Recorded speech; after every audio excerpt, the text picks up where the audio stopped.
بسم الله الرحمن الرحيم. ألف لام را، تلك آيات الكتاب المبين. إنا أنزلناه قرآنا عربيا لعلكم تعقلون. نحن نقص عليك أحسن القصص بما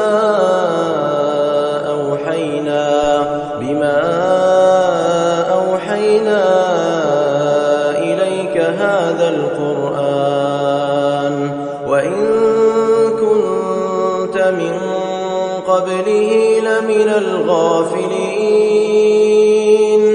إذ قال يوسف لأبيه يا أبت إني رأيت 11 كوكبا والشمس والقمر رأيتهم لي ساجدين. قال يا بني لا تقصص رؤياك على إخوتك فيكيدوا لك كيدا، إن الشيطان للإنسان عدو مبين. وكذلك يجتبيك ربك ويعلمك من تأويل الأحاديث ويتم نعمته عليك وعلى آل يعقوب كما أتمها على أبويك من قبل إبراهيم وإسحاق، إن ربك عليم حكيم. لقد كان في يوسف وإخوته آيات للسائلين، إذ قالوا ليوسف وأخوه أحب إلى أبينا منا ونحن عصبة إن أبانا لفي ضلال مبين. اقتلوا يوسف أو اطرحوه أرضا يخل لكم وجه أبيكم وتكونوا من بعده قوما صالحين. قال قائل منهم لا تقتلوا يوسف وألقوه في غيابة الجب يلتقطه بعض السيارة إن كنتم فاعلين. قالوا يا أبانا ما لك لا تأمنا على يوسف وإنا له لناصحون. أرسله معنا غدا يرتع ويلعب وإنا له لحافظون. قال إني ليحزنني أن تذهبوا به وأخاف أن يأكله الذئب وأنتم عنه غافلون. قالوا لئن أكله الذئب ونحن عصبة إنا إذا لخاسرون. فلما ذهبوا به وأجمعوا أن يجعلوه في غيابة الجب وأوحينا إليه لتنبئنهم بأمرهم هذا وهم لا يشعرون. وجاءوا أباهم عشاء يبكون. قالوا يا أبانا إنا ذهبنا نستبق وتركنا يوسف عند متاعنا فأكله الذئب وما أنت بمؤمن لنا ولو كنا صادقين وجاءوا على قميصه بدم كذب قال بل سولت لكم أنفسكم أمرا فصبر جميل والله المستعان على ما تصفون وجاءت سيارة فأرسلوا واردهم فأدلى دلوه قال يا بشرى هذا غلام وأسروه بضاعة والله عليم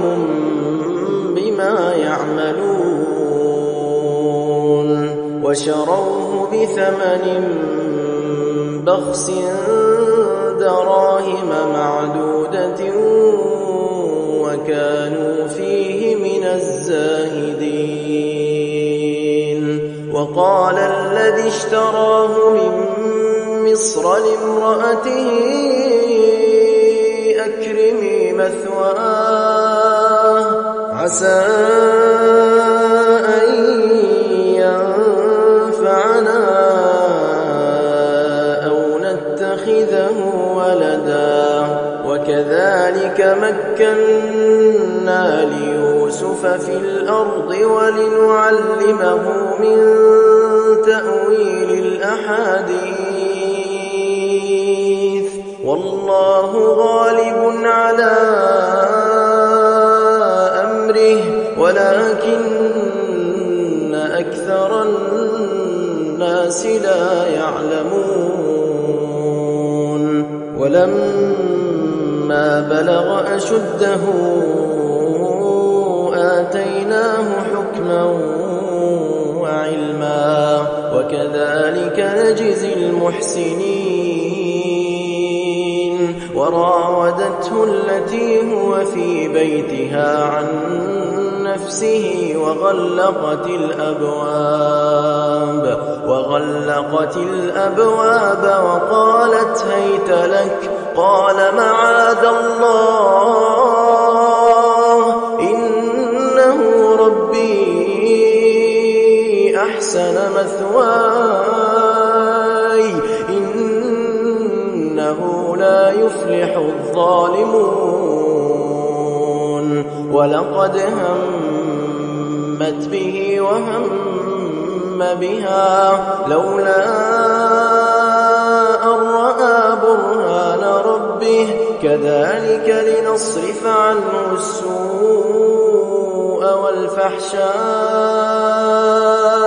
إنه من عبادنا المخلصين واستبق الباب وقدت قميصه من دبر وألف يا سيدها لدى الباب قالت ما جزاء من أراد بأهلك سوءا إلا أن يسجن أو عذاب أليم قال هي راودتني عن نفسي وشهد شاهد من أهلها إن كان قميصه قد من قبل فصدقت وهو من الكاذبين وإن كان قميصه قد من دبر فكذبت وهو من الصادقين فلما رأى قميصه قد من دبر قال إنه من كيدكن إن كيدكن عظيم يوسف أعرض عن هذا واستغفري لذنبك إنك كنت من الخاطئين وقال نسوة في المدينة امرأة العزيز تراود فتاها عن نفسه قد شغفها حبا إنا لنراها في ضلال مبين فلما سمعت بمكرهن أرسلت إليهن وأعتدت لهن متكئا وآتت كل واحدة منهن سكينا وقالت اخرج عليهن فلما رأينه أكبرنه وقطعن أيديهن وقلن حاش لله ما هذا بشرا إن هذا إلا ملك كريم قالت فذلكن الذي لمتنني فيه ولقد راودته عن نفسه فاستعصم ولئن لم يفعل ما آمره ليسجنن وليكون من الصاغرين قال رب السجن أحب إلي مما يدعونني إليه وإلا تصرف عني كيدهن أصب إليهن وأكن من الجاهلين فاستجاب له ربه فصرف عنه كيدهن إنه هو السميع العليم ثم بدا لهم من بعد ما رأوا الآيات ليسجننه حتى حين ودخل معه السجن فتيان قال أحدهما إني أراني أعصر خمرا وقال الآخر إني أراني أحمل فوق رأسي خبزا تأكل الطير منه نبئنا بتأويله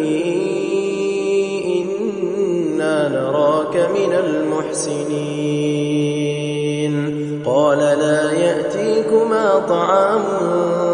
ترزقانه إلا نبأتكما بتأويله قبل أن يأتيكما ذلكما مما علمني ربي إني تركت ملة قوم لا يؤمنون بالله وهم بالآخرة هم كافرون واتبعت ملة آبائي إبراهيم وإسحاق ويعقوب ما كان لنا أن نشرك بالله من شيء ذلك من فضل الله علينا وعلى الناس ولكن أكثر الناس لا يشكرون يا صاحبي السجن أأرباب متفرقون خير أم الله الواحد القهار ما تعبدون من دونه إلا أسماء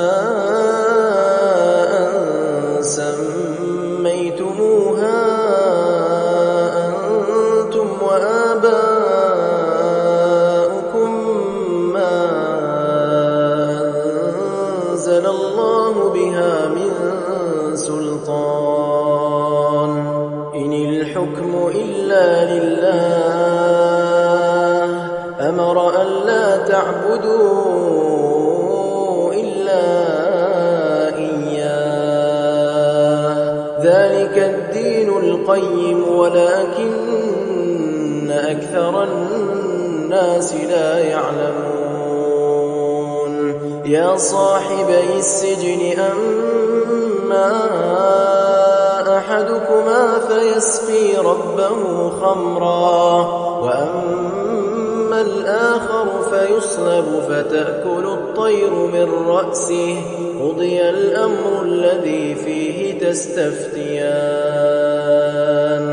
وقال للذي ظن أنه ناج منهما اذكرني عند ربك فأنساه الشيطان ذكر ربه فلبث في السجن بضع سنين وقال الملك إني أرى 7 بقرات سمان يأكلهن 7 عجاف و7 سنبلات خضر وأخر يابسات يا أيها الملأ أفتوني في رؤياي إن كنتم للرؤيا تعبرون قالوا أضغاث أحلام وما نحن بتأويل الأحلام بعالمين وقال الذي نجا منهما وادكر بعد أمة أنا أنبئكم بتأويله فأرسلون يوسف أيها الصديق أفتنا في 7 بقرات سمان يأكلهن 7 عجاف و7 سنبلات خضر وأخر يابسات لعلي أرجع إلى الناس لعلهم يعلمون قال تزرعون 7 سنين دأبا فما حصدتم فذروه في سنبله إلا قليلا مما تأكلون ثم يأتي من بعد ذلك 7 شداد يأكلن ما قدمتم لهن إلا قليلا مما تحصنون ثم يأتي من بعد ذلك عام فيه يغاث الناس وفيه يعصرون وقال الملك ائتوني به فلما جاءه الرسول قال ارجع إلى ربك فاسأله ما بال النسوة اللاتي قطعن أيديهن إن ربي بكيدهن عليم قال ما خطبكن إذ راوتن يوسف عن نفسه قلن حاش لله ما علمنا عليه من سوء قالت امرأة العزيز الآن حصحص الحق أنا راودته عن نفسه وإنه لمن الصادقين ذلك ليعلم أني لم أخنه بالغيب وأن الله لا يهدي كيد الخائنين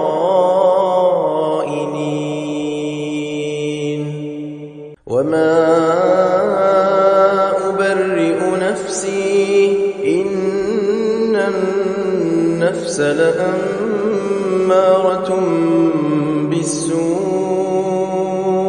إلا ما رحم ربي إن ربي غفور رحيم وقال الملك ائتوني به أستخلصه لنفسي فلما كلمه قال إنك اليوم لدينا مكين أمين قال اجعلني على خزائن الأرض إني حفيظ عليم وكذلك مكنا ليوسف في الأرض يتبوأ منها حيث يشاء نصيب برحمتنا من نشاء ولا نضيع أجر المحسنين ولأجر الآخرة خير للذين آمنوا وكانوا يتقون وجاء إخوة يوسف فدخلوا عليه فعرفهم وهم له منكرون ولما جهزهم بجهازهم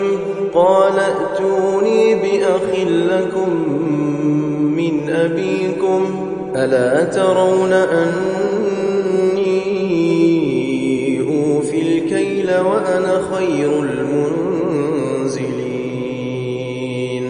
فإن لم تأتوني به فلا كيل لكم عندي ولا تقربون قالوا سنراود عنه أباه وإنا لفاعلون وقال لفتيانه اجعلوا بضاعتهم في رحالهم لعلهم يعرفونها إذا انقلبوا إلى أهلهم لعلهم يرجعون فلما رجعوا إلى أبيهم قالوا يا أبانا منع منا الكيل فأرسل معنا أخانا نكتل وإنا له لحافظون قال هل آمنكم عليه إلا كما أمنتكم على أخيه من قبل فالله خير حافظا وهو أرحم الراحمين ولما فتحوا متاعهم وجدوا بضاعتهم ردت إليهم قالوا يا أبانا ما نبغي هذه بضاعتنا ردت إلينا ونمير أهلنا ونحفظ أخانا ونزداد كيل بعير ذلك كيل يسير قال لن أرسله معكم حتى تؤتون موثقا من الله لتأتونني به إلا أن يحاط بكم فلما آتوه موثقهم قال الله على ما نقول وكيل وقال يا بني لا تدخلوا من باب واحد وادخلوا من أبواب متفرقة وما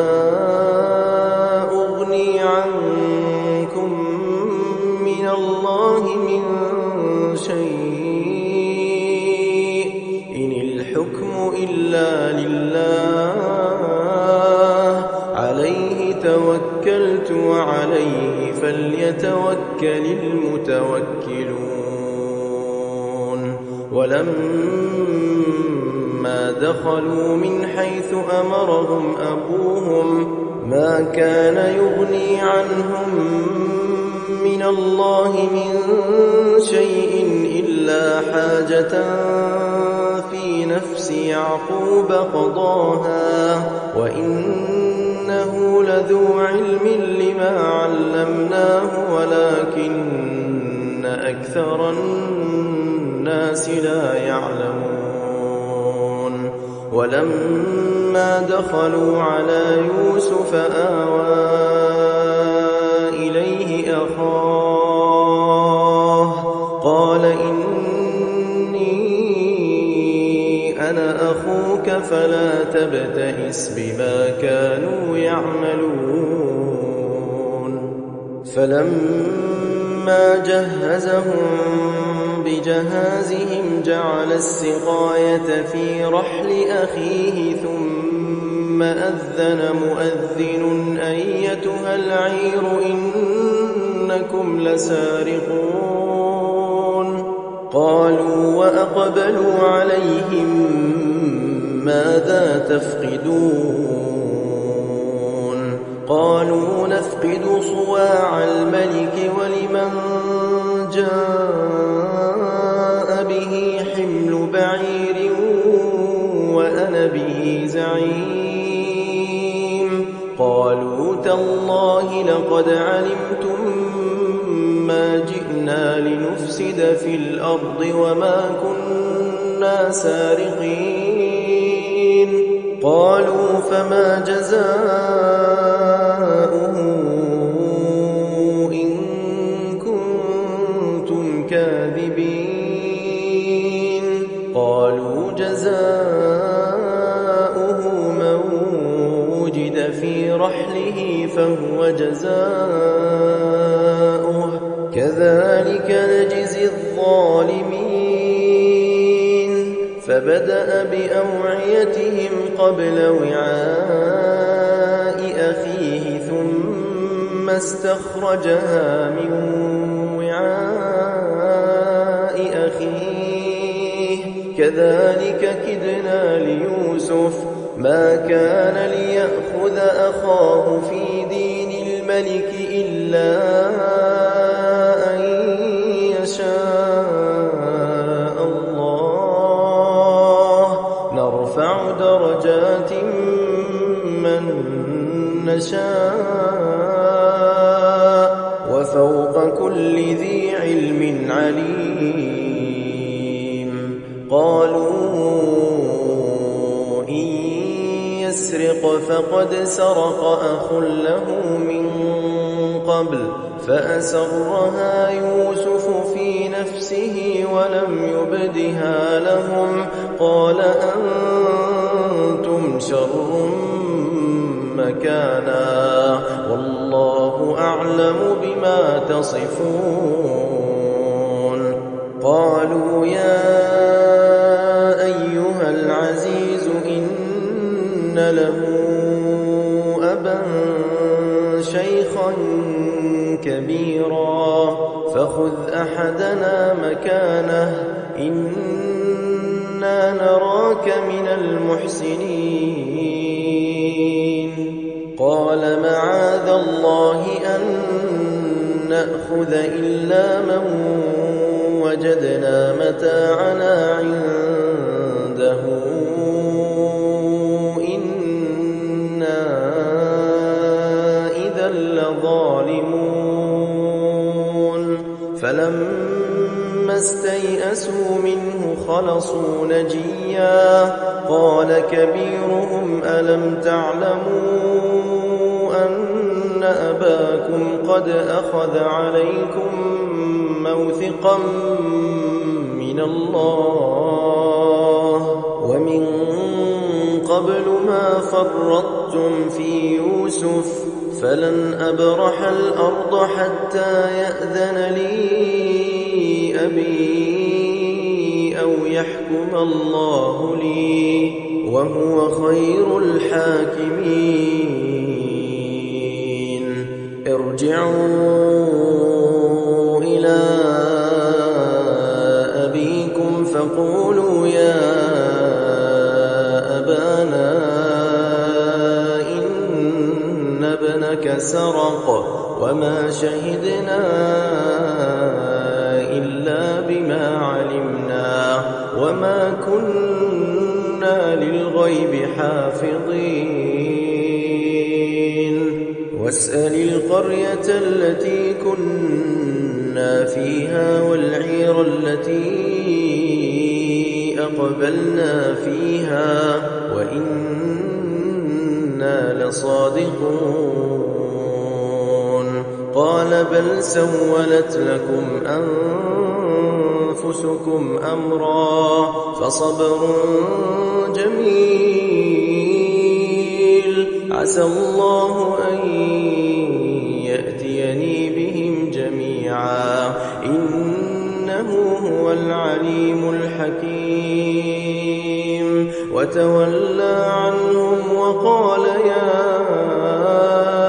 أسفا على يوسف وابيضت عيناه من الحزن فهو كظيم قالوا تالله تفتأ تذكر يوسف حتى تكون حرضا أو تكون من الهالكين قال إنما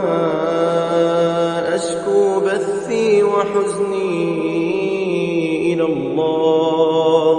وأعلم من الله ما لا تعلمون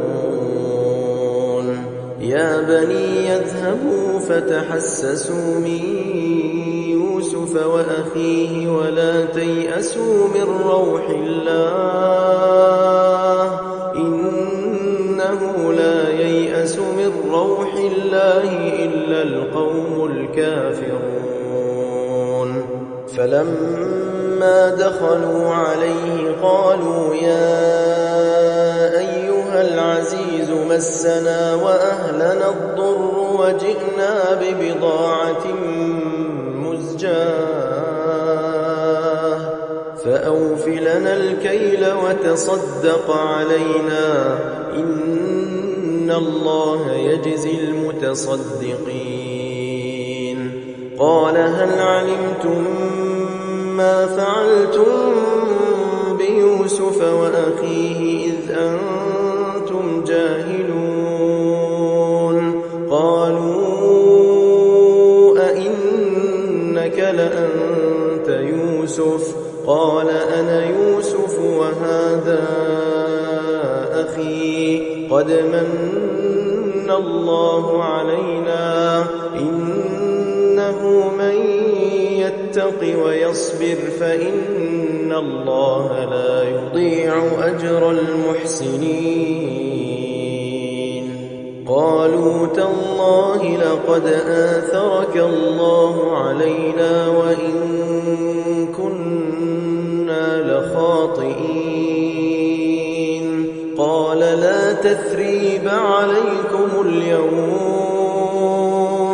يغفر الله لكم وهو أرحم الراحمين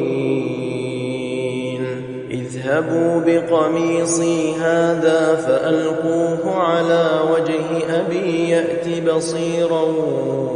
وأتوني بأهلكم أجمعين ولما فصلت العير قال أبوهم إني لأجد ريح يوسف لولا أن تفندون قالوا تالله إنك لفي ضلالك القديم فلما أن جاء البشير ألقاه على وجهه فارتد وارتد بصيرا قال ألم أقل لكم إني أعلم من الله ما لا تعلمون قالوا يا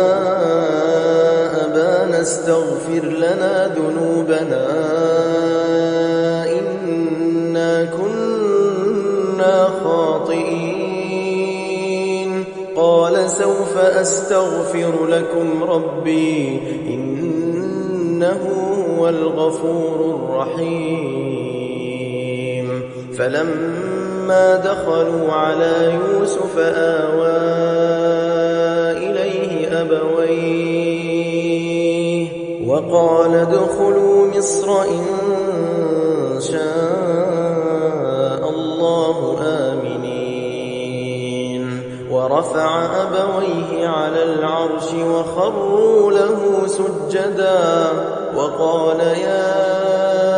أبت هذا تأويل رؤياي من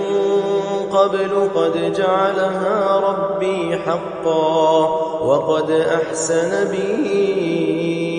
إذ أخرجني من السجن وجاء بكم من البدو من بعد أن نزغ الشيطان بيني وبين إخوتي إن ربي لطيف لما يشاء إنه هو العليم الحكيم رب قد آتيتني من الملك وعلمتني من تأويل الأحاديث فاطر السماوات والأرض أنت وليي في الدنيا والآخرة توفني مسلما وألحقني بالصالحين ذلك من أنباء الغيب نوحيه إليك وما كنت لديهم إذ أجمعوا أمرهم وهم يمكرون وما أكثر الناس ولو حرصت بمؤمنين وما تسألهم عليه من أجر إن هو إلا ذكر للعالمين وكأي من آية في السماوات والأرض يمرون عليها وهم عنها معرضون وما يؤمن أكثرهم بالله إلا وهم مشركون أفأمنوا أن تأتيهم غاشية من عذاب الله أو تأتيهم الساعة بغتة وهم لا يشعرون قل هذه سبيلي أدعو إلى الله على بصيرة أنا ومن اتبعني وسبحان الله وما أنا من المشركين وما أرسلنا من قبلك إلا رجالا نوحي إليهم من أهل القرى أفلم يسيروا في الأرض فينظروا كيف كان عاقبة الذين من قبلهم ولدار الآخرة خير للذين اتقوا أفلا تعقلون حتى إذا استيأس الرسل وظنوا أنهم قد كذبوا جاءهم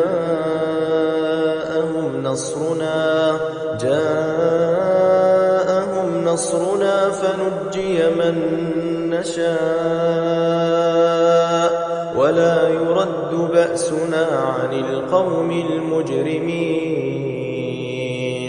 لقد كان في قصصهم عبرة لأولي الألباب ما كان حديثا يفترى ولكن تصديق الذي بين يديه وتفصيل كل شيء وهدى